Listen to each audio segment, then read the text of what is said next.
First episode. Henry! Wake up, wake up, wake up, wake up, wake up! Wake up, wake up, wake up, wake up, wake up, wake up! I'm up!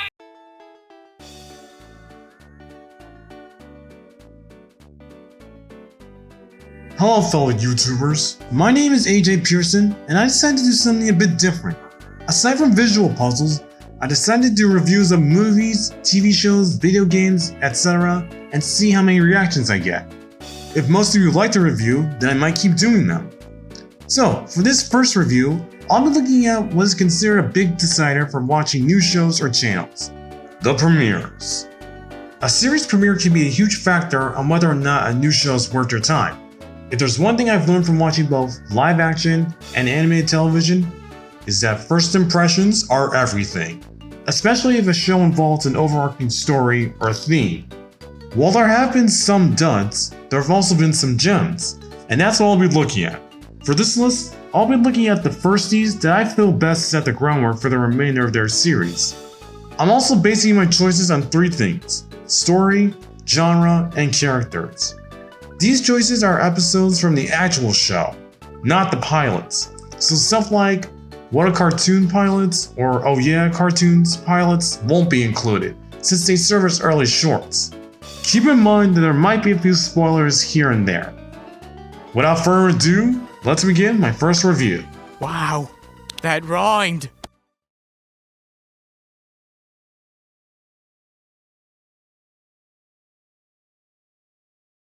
Hey! Hey!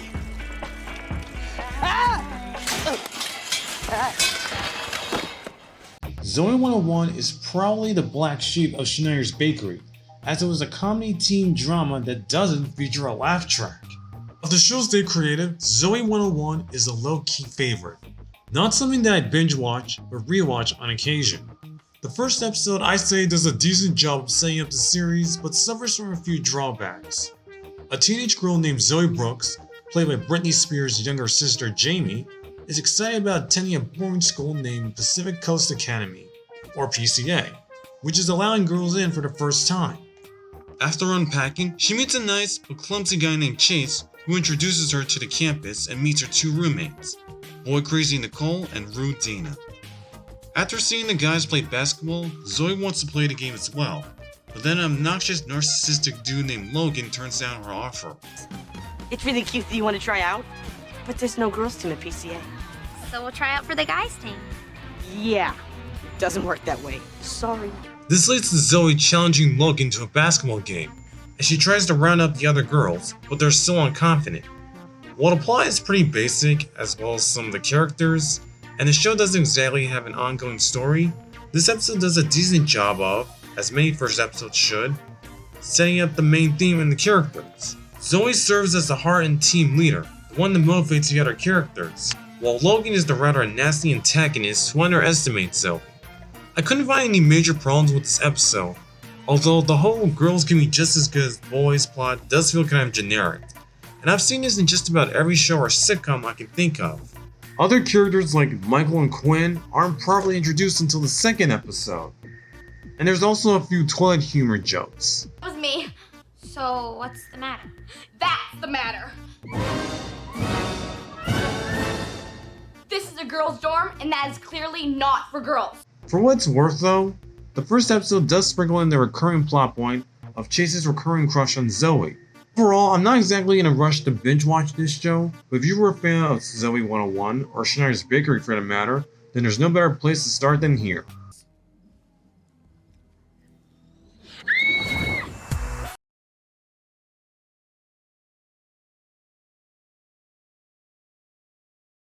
Phineas, what is this? Do you like it? Ooh, I'm gonna go tell Mom, and when she sees what you are doing, you are going down! Down, down, down!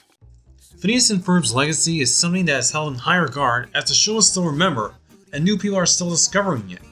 It follows stepbrothers Phineas and Ferb as they plan to make the most of every day in summer by creating fun and insane inventions that their older sister Candace tries to bust them for. But what makes the show so iconic is how it executes a simple idea and just has fun with it. And the show proved its writing had potential when the first day of summer began in 2007, aka Roller Coaster. Phineas is bored for the first day of summer and wants to make the best of each day of summer last. So he gets the idea of building an insanely long roller coaster while Perry the Platypus, the boy's pet, attempts to defeat the hilariously evil Dr. Doomschmutz and is planning to take over the tri-state area. The storyline is pretty basic, but it's still entertaining. Wanting to make the most of your entire summer is something I think everyone can relate to. This episode though feels different both in humor and writing. Given that the show is in development for a long time, it makes sense. Phineas, Ferb, Candace, Isabella, Perry, and Dr. Doomschmutz are given their appropriate debates, whereas Buford and Belgique wouldn't play key roles or become part of the main cast until a few episodes later. Additionally, Phineas has a very snarky attitude as opposed to the later optimistic one he would have in future episodes. Roller Coaster still makes a first good impression, with its cast, creativity, and its potential to dive into the show's inventions. Isabella, what you doing? Building a roller coaster? In your backyard? Some of it? Wow. Isn't that kind of impossible? Is there something I can do for you? Ella, what you doing? Building a roller coaster. In your backyard? Some of it, Wow. Isn't that kind of impossible? some might say. As YouTuber Nick Tendo pointed out, there's a few animation aspects of this episode that would be seen seldom for the rest of the show, such as a few CGI elements and mixed media, but these are worked in much better ways down the line. This episode gives you just enough info about the characters' personalities. Phineas is the crowd pleaser that likes to hype up the audience, Ferb is the stoic mute wingman to Phineas, Isabella thrives in the same adventure as the boys, Candace is the stereotypical and occasional crabby teenager whose attempts to bust her brothers result in overblown comedic cries. Co-creator Dan Povermeyer gives so much energy and dynamic to Dr. Doomschmutz that he almost steals the show. In general, the humor in this pilot showcases running gags that would eventually become staples of the series. The comedic timing and line readings of some of these jokes gets better every time you watch it. Aren't you a little young to be a roller coaster engineer? Yes I am. Well, I must say I'm very impressed. The episode was so memorable that it was remade into a musical in the second season that expands each plot point and joke into a short-lived musical number. If you compare the episodes back to back, you can tell the quality of the show has come a long way since then. Phineas and Ferb is a show that I would say revolutionized TV animation in the later years, and it all began with this first day of summer taking new heights. So what should we do tomorrow? There's a world of possibilities. Maybe we should make a list. Mom! Give it a rest, Candace!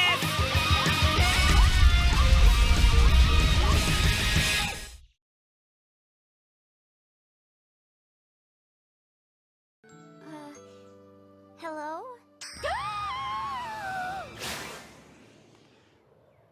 Well, that was interesting, all right. I didn't exactly jump on the Friendship is Magic bandwagon until too late. I didn't even know the show was occurring when it premiered, and when I did see glimpses of it, I thought it was kinda girly. But after binging most of it last year, I was hooked. For those who haven't heard of this show, Friendship is Magic is the fourth generation of My Little Pony, which started in the 1980s. The show was developed by Lauren Faust, who also worked on Cats Don't Dance, Quest for Camelot, and collaborated with her husband Craig McCracken on several shows. After Foster's Home for Imaginary Friends ended, she came across Hasbro to pitch her own series, which led to her creating a new series of MLP. Her intention was to create a show that had female lead characters but was also appealing for other audiences, as well as updating several aspects of the franchise while also bringing in new ones. And it worked. The characters and world building are certainly a refresher to the franchise, and everything else is greatly executed in the first two episodes. Since these two 22-minute episodes form a whole story, I'm counting them both as the premiere. A young unicorn named Twilight Sparkle and her first assistant dragon Spike is sent to a village named Ponyville by her mentor Princess Celestia to take a break from her studies to prepare for the summer sun celebration and make new friends at her request. Here we are introduced to the other ponies and their various traits. Applejack the apple-loving country girl, Rainbow Dash the fast speedster tomboy, Rarity the hilariously overdramatic fashionista, Fluttershy, her name speaks for itself, and my favorite of the group, the exuberant Pinkie Pie. I threw this party just for you! Were you surprised? Were you? Very surprised. Suddenly a villain by the name of Nightmare Moon appears to have kidnapped Princess Celestia, and it's up to the main six to rescue Celestia and defeat Nightmare Moon, What I especially admire about this show is that while some of the main characters can feel like bland, generic cookie-cutter protagonists, the show deconstructs or breaks the stereotypes of several female personalities. To further on that point, we see that Twilight, being the secluded bookworm, is hesitant about meeting other ponies, but after trekking on a dangerous journey and seeing how her friend's abilities have helped her on her quest, she begins to warm up to them and realize that their bond is more special than she realizes. You still don't have the sixth element. The spark didn't work. But it did. A different kind of spark. I felt it the very moment I realized how happy I was to hear you, to see you, how much I cared about you. The spark ignited inside me when I realized that you all are my friends.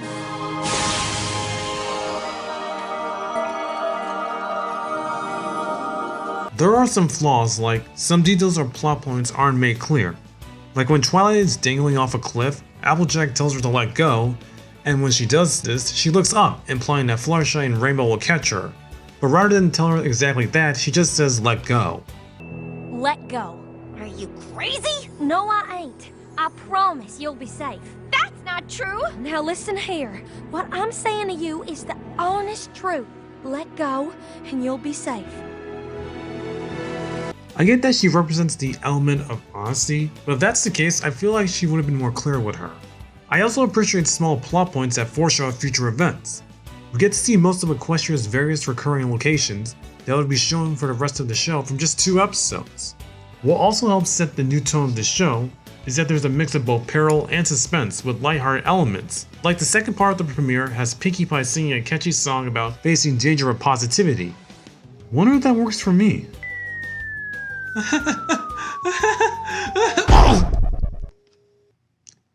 Not a word. Anyway, I'd say nobody expected this show to reach the popularity it did, and after premiering in October 2010 and attracting a large fan base, the show would only get better from there, depending on who you ask. Isn't this exciting? Are you excited? Because I'm excited. I've never been so excited. Well, except for the time that went, but I mean really.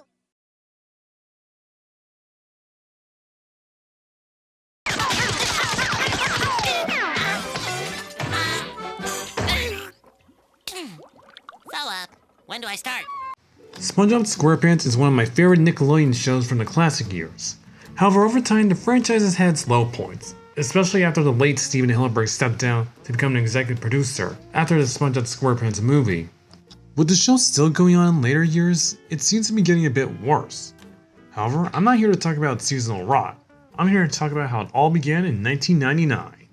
SpongeBob is excited to apply for the Krusty Krab, but is unsure if he has what it takes. Patrick then motivates SpongeBob to take a chance at his lifelong dream, and must be able to retrieve a spatula as a test from the boss, Mr. Krabs. Of all the premieres on this list, this is the shortest, but it's still a fun watch. Even in the show's early episodes, SpongeBob remains to be the iconic and humorous cartoon everyone praises, although it's incredibly jarring to watch at times, mostly due to the loose character designs and how rough the animation was, especially in cells. This is a storyboard-driven show, meaning both the storyboards and dialogue were done simultaneously. With that said, the facial expressions and timing on some of these gags still hold up. Another early detail is how in the show's beginning, Patrick encourages SpongeBob or gives him advice when he's feeling unconfident in himself, and it's heartwarming to see this pink pal be supporting rather than just idiotic. The characters all shine, even through just the smallest scenes, and are able to leave an impression on you, minus Sandy Cheeks, who wouldn't appear until a later segment in episode 1. The cynical, snarky attitude of Squidward is present, and Tom K's voice performance as SpongeBob is such a joy to listen to, with how upbeat and positive he keeps the character. This segment is full of iconic moments, from the first I'm ready to the anchovies climax to the song sequence, which includes Living in the Sunlight, Love You in the Moonlight by Tiny Tim. You could tell Hillenburg and the other crew members want to go all out with the episode's pitch, and the fact that the show got greenlit not long after proves that it was successful. Help Wanted is a simple outing, but still had an impact on this quirky little goofball, because it showed the potential of how nonsensical this show can get while still being relatable. Oh no, SpongeBob. What could he possibly want? Go, SpongeBob! Go, SpongeBob! Go, Self! Ah!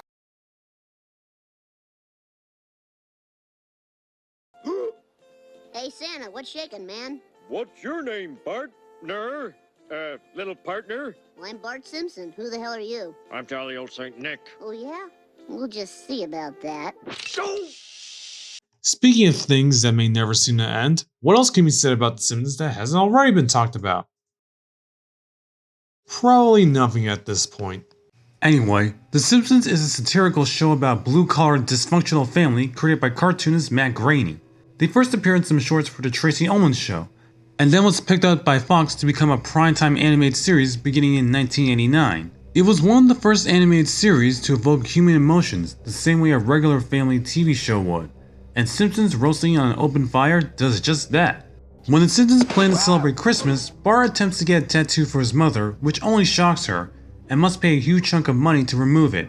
Meanwhile, Homer's boss, Mr. Burns, doesn't give him or any of the other workers a raise. Now that the family is broke, Homer must figure out how he's going to make money to make sure his family is still able to celebrate Christmas. I think what makes this episode special is that the Simpsons themselves feel like a real family. Each of the characters' quirks and personalities from what this episode has to offer are established greatly. Bart is a mischievous rebel, but still has a heart and supports Homer when he learns what he's been up to this whole time. I didn't get my bonus this year, but to keep the family from missing out on Christmas, I'd do anything. Oh, say, Dad, you must really love us to sink so low. I like the father-son bond they share in this episode as opposed to other ones, where Bart constantly messes with Homer just for the fun of it. Here we see Bart encouraging Homer to make things right for his family, and this is an aspect of him that would be shown seldom for the rest of the series. That's not to say Marge and Lisa don't have a presence either. Marge to me is the mother that's aware of how bad things may look, but keeps a steady head and positive attitude, and looks at things from a lighthearted view.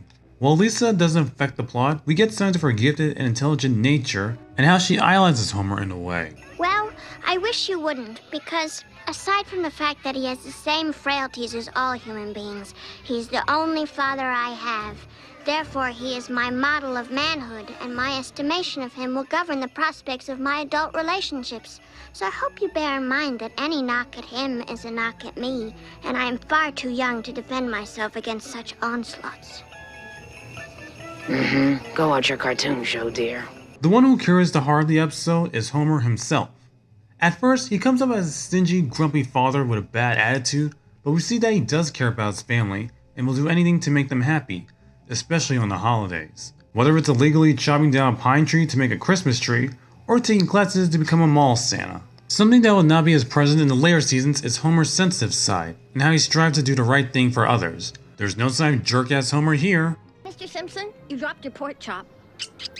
Give me that.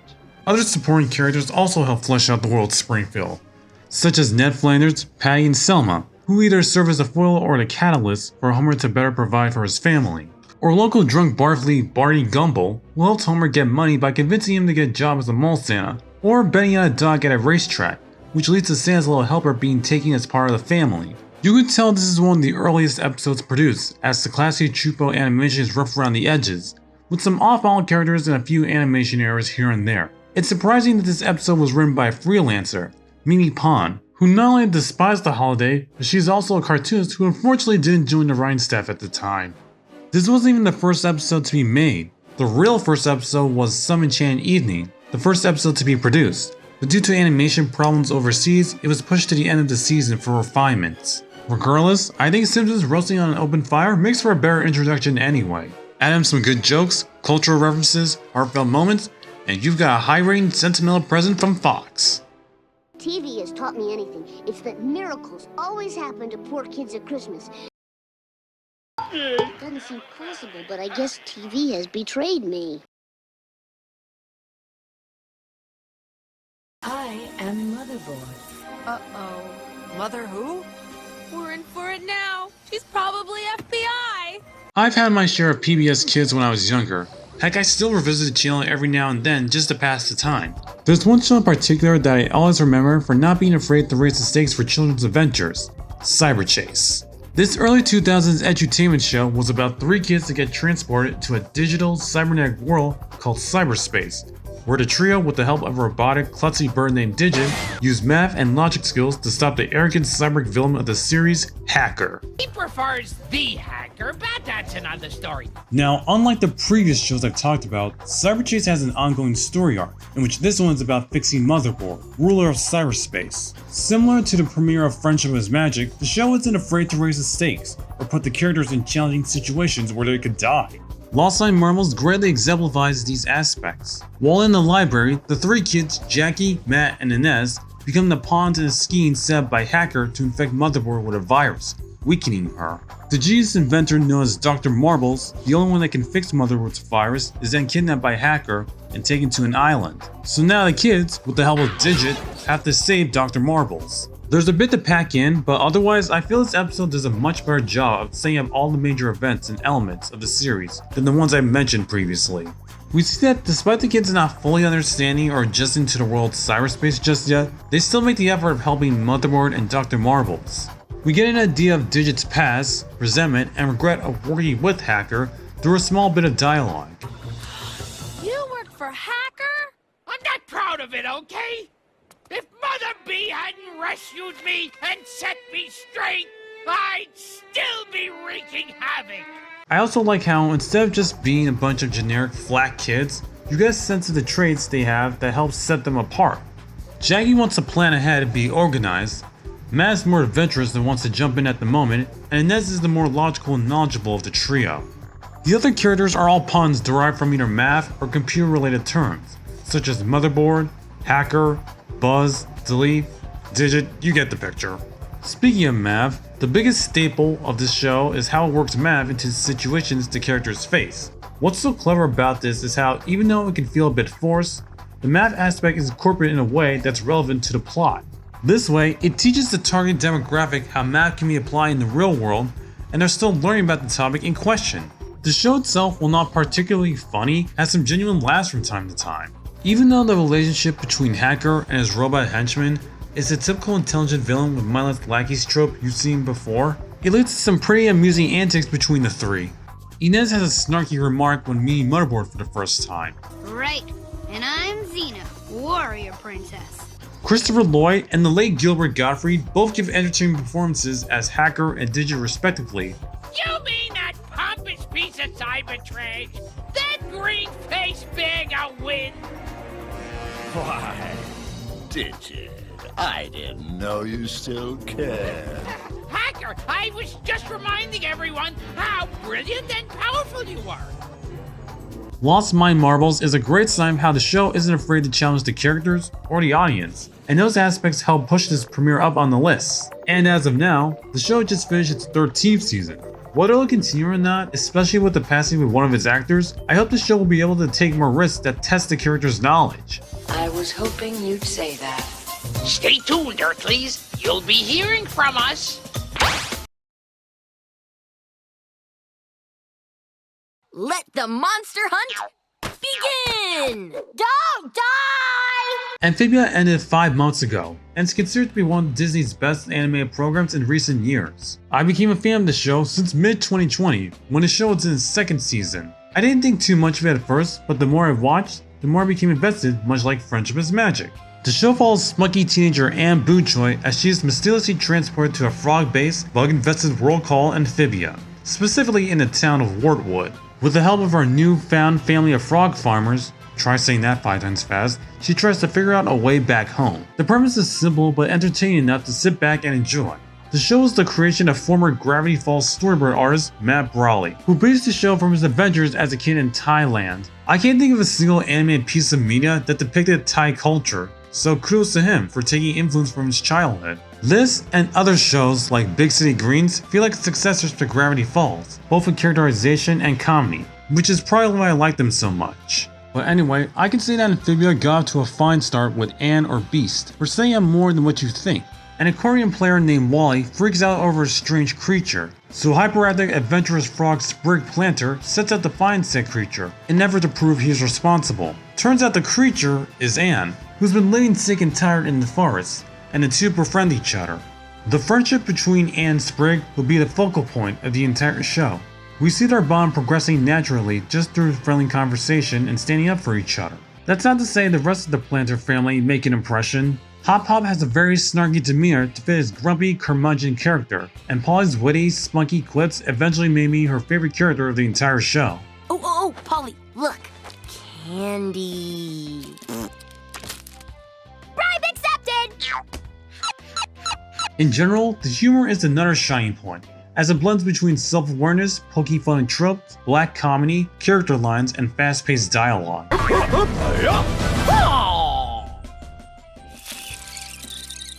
scared it off! Full power!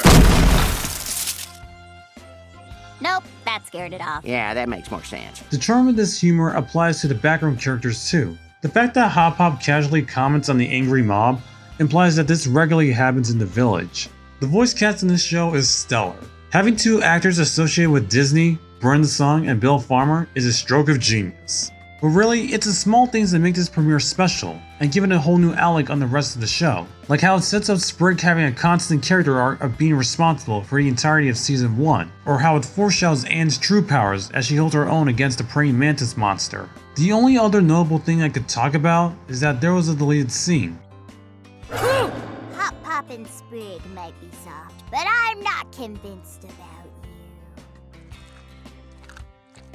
Okay, creepy stuff. Personally, this scene is fine, as it demonstrates that it was going to take some time for Polly to warm up to Anne, which it did, but it was probably cut due to time constraints. Anne or Beast is a simple fish out of water outing, but it's elevated by the little things to help build its identity. Also, One-Eyed Wally is the first character to speak, so this show is already on the right foot.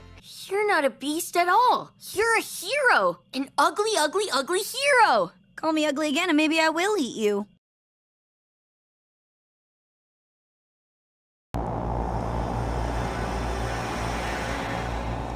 Once again, I am free to smite the world as I did in days long past. From the mind of Dexter's Laboratory creator Jenny Tartakovsky comes the silent dialogue action-packed Samurai Jack, which follows a young wandering samurai traveling for a way back in time, trying to defeat the shape-shifting spirit of evil, Aku. Of the show's Cartoon Network aired around this time, this was definitely a show I would look forward to watching. I didn't pay attention to it too much, but recently I've been revisiting it, and like a few other shows of the checkerboard era, it still holds up. Genny's last contribution to Dexter, Ego Trip, feels like the groundwork for Jack, as it follows Dexter's traveling through time to defeat his greatest enemy, Mandark, where he rules supreme. What separated Jack from the other shows is that this had a unique kind of storytelling and execution. The movements, the facial expressions, and action-packed sequences let the plot in each episode speak for themselves. This is all crafted masterfully in the 3-part premiere movie. I'll be focusing on the first episode, since this consists of 3 separate episodes that set up the ongoing arc for the show. A shadowy dark spirit returns to the surface after being underground for centuries to seek revenge on the village and Jack's father, who defeated him years ago. To keep Jack out of danger, his mother takes him away to a ship where he's taken care of. From there on, he embarks on a journey learning new skills and techniques, all leading up to him rightfully claiming the sword his father used to defeat Aku long ago. As I mentioned before, the best thing about Samurai Jack is that the plot can be interpreted with just the character's actions. Jack himself doesn't even speak until the 3rd act, but despite this, we can see how heartbroken and traumatized he is over the big epidemic. What has happened to our land, Father? Another aspect I especially admire are, of course, the visuals. The show is the literal definition of show, don't tell. There are cinematic touches like breaking the scene into panels, a huge array of close-up and wide shots, having scenes with adventurous music or no music, a beautiful use of color palettes that change with the mood. It's all great stuff. This premiere is basically Jack's origin or backstory, as we see how after being taken by shipmates, he travels around the world to learn various skills of combat and self-defense, from India to China to Russia. The sequence provides ethnic and rich world building, but also shows that Jack is open to learning new techniques. The showdown between him and Aku is epic as well, with potential bloodshed and creative forms Aku takes, showing both sides have the upper hand. That is until Aku does the one thing any villain would do just before their defeat. He cheats. What trickery is this? Aku! The beginning tells us everything we need to know about the show and gives us the taste of the tone it's going for. The other 2 episodes had their merits too, but I felt this one was the strongest of the bunch. It's interesting how Genny Tartakovsky went from the cartoonish antics of Dexter's Lab to more mature serialized storytelling.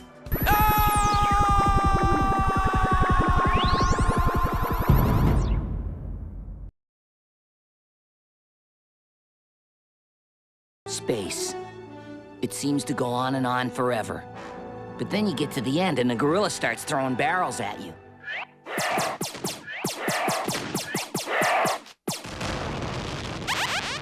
And that's how you play the game. You stink, loser. Continuing the work from the mind of Matt Groening comes Fox's comedic space program, Futurama. The show follows New York everyman loser Fry, who accidentally gets locked in a cryogenic frozen chamber set 1,000 years into the future, and discovers that the entire world has changed and everyone he knew is gone. My parents, my coworkers, my girlfriend. I'll never see any of them again. Yahoo! The Simpsons has dipped its toe into various science fiction tropes or stories before, with some episodes almost feeling like the blooper of Futurama, such as the futuristic Springfield in Lisa's Wedding, or most notably the King and Kodo segment of the Treehouse of Horror series.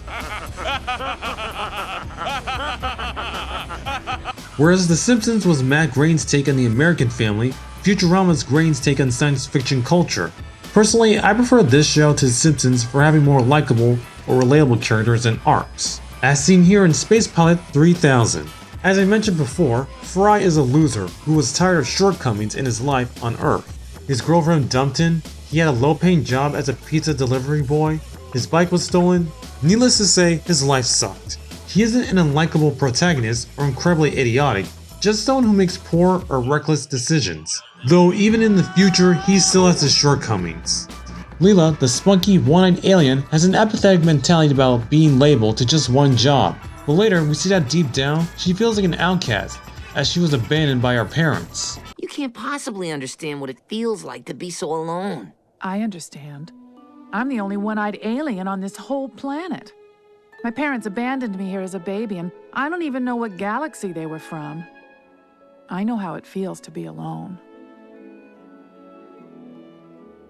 This allows both her and Fry to sympathize with each other of how miserably their lives have been treating them, but it's done in a way that isn't cynical, which I like. I also can't forget Bender, a disgruntled alcoholic robot who at first may seem like a robotic ex-copy of Homer Simpson, but he has his own brand of humor that comes with his iconic catchphrase, "Bite my shiny metal ass." One of the show's biggest strengths is how it makes fun at science fiction references, ranging from Star Wars, War of the Worlds, and Star Trek. If Leonard Nimoy thought being Springfield was chaotic, then I can only imagine how he would fare in the future of New York. Hey, do the thing. I don't do that anymore. The name of the episode might even be a reference to Mystery Science Theater 3000. Visually, this pilot is much more appealing than the Simpsons premiere, as the characters are more on model, and the show utilizes CGI effects, though sometimes it's seamless and other times it isn't. There are numerous blink and you'll miss it moments, whether it's funny text or secret codes. So much effort was put into this premiere, especially the little details that would be explored later on in the show, like how Fry got stuck in the future, which is indicated by a mysterious shadow. This also appears in the animatic first episode. When the show premiered, it received high ratings, so it makes sense that some people probably tuned to this show, as The Simpsons was in its lowest point yet. From this point on, the Planet Express crew would soar high into new heights, through 14 years of television and an upcoming revival on Hulu. Alright! Before we head on to number 1, here are some honorable mentions. A bicycle built for Boo from a pup named Scooby-Doo. Wow, that rhymed. This is a fine start to one of my favorite incarnations of the cowardly Great Dane. This episode likes to poke fun at the traditional Scooby-Doo tropes and mixes it with Tex Avery wild takes and self-aware humor, so that's a plus. The not-so-jolly Roger from Time Warp Trio. Based on a book series, it follows 3 boys as a time-traveling book takes them back to the era of Blackbird the Pirate. Like Cyberchase, this show isn't afraid to put the characters in danger, and back in time no less. The troubles they face are probably more severe than Cyberchase. It came from next door, from my life as a teenage robot. This episode creates a great atmosphere from the beginning of Tuck walking into the house to a stellar action sequence towards the end. We also get a sense of the strained relationship between Jenny and her mom, as well as forming the bond between Brad and Tuck. Star Comes to Earth from Star vs. the Forces of Evil has fast-paced and dark humor accompanied by upbeat chiptune music and fluid animation. It's a decent start to a show that started out fresh but then began to lose its flair and charm. The Power from Regular Show. An iconic start from such an iconic show. The episode is able to take something as simple as playing with a keyboard to obtain money to fix a hole, to fighting a monster on the moon. The bizarre elevation of its plots would be a staple of regular show. And let's not forget these jokes. Hambony will save your life someday. It'll be all like, what? You trying to mug me? No, we're not doing that, okay? I wouldn't be surprised if the man of my dreams walked through that door right now. Not good. Ow. Oh, why? What else can be said about Gravity Falls that hasn't already been brought up before? Well, probably not, because there's already enough to praise the show. And that's the second time I made a joke like that. From the mind of Cal Arts student Alex Hirsch, Gravity Falls follows twins Dipper and Mabel Pine spending their summer in Oregon at their great uncle's tourist trap. Little do they know that bizarre creatures and strange mysteries await them beyond the horizon. This show's like an amalgamation of the strangeness from the X-Files and Twin Peaks, and the humor of the Simpsons. The mystery charm and sheer attention to detail is what made this show another highlight of the 2010s. I first watched the show on Disney XD just a month after it ended, which seems to happen a lot with me with other shows. The first episode that I watched was literally the first episode, Tourist Trapped. This is basically a rundown of how the twins got there, their reactions to staying in a new environment, and they even address how bizarre the situation they're in right from the beginning. My name is Dipper. The girl about to puke is my sister Mabel. Out of context, it may seem like a typical monster chase, but in context, it becomes much funnier when the episode calls back to it. Unlike other premieres on this list, all the main characters are present and accounted for. Dipper is a neurotic, intelligent kid who's also a conspiracy theorist. Mabel is a goofy optimist who is boy crazy. The heart of the show always comes back to the relationship of the twins. Alex Hirsch based their bond on the one he shares with his sister, Ariel. They balance each other out with their opposite personalities, but they each emphasize how they have each other's back. Awkward sibling hug. Pat, pat. Grunkle Stan is a sneaky, charismatic con artist and trickster who runs the Mystery Shack, a place full of nonsensical fictional attractions and merchandise. Rounding out the main characters are Seuss, a handyman who's bizarrely helpful in a dire time of need, and Wendy, a lazy, laid-back redhead who couldn't care less about her job. Wendy, I need you to put up this sign. I would, but I can't reach it. Even the monsters of the week have quirks that keep them from feeling bland. Schmabulok. Schmabulok.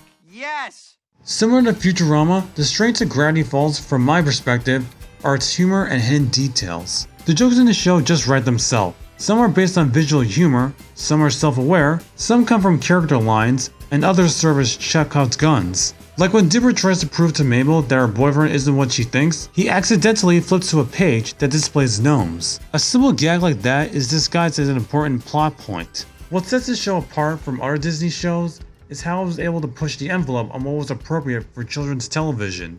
Check out this giant smooch mark he gave me. Gullible. Then there's the hidden details I just mentioned that add to the mystery element. Some are blink and you'll miss it moments, like a time travel lurking behind, or scenes that set up ongoing plots for the entirety of the show. This was the driving force of the show and is very appreciative. Tourist Trap is overall a classic beginning to such an entertaining show that some fans still look back on.